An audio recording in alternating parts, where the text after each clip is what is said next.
Kapag itinapat mo ang iyong dalawang palad at maghuhugis ito ng crescent moon or half moon, ito ang ibig sabihin tungkol sa iyong personalidad.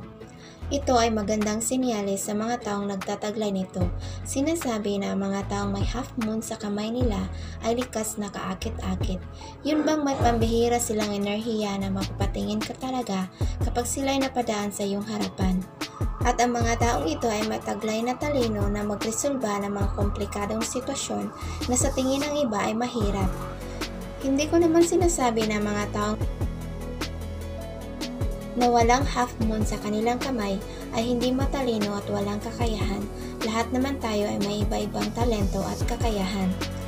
At pagdating naman sa usapang pag-ibig, ang mga taong may half moon na simbolo sa kanilang kamay, kapag sila ay nagmahal, yung bang katulad ng dagat ang lalim ng kanilang ibibigay na pagmamahal sa isang tao at siguradong mamahalin nila ng lubusan ang kanilang partner. Pero sila rin ang mga taong hindi nagmamakaawa o manlilimos ng pagmamahal sa iba. Sila ang mga taong matured kung mag-isip.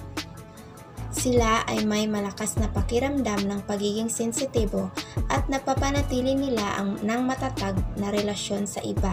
Ito man ay sa trabaho, tahanan o sa mga kaibigan. At dahil sa sobrang sensitibo nila, yun bang kapag ikaw ay nagsisinungaling sa kanila, mararamdaman nila yun.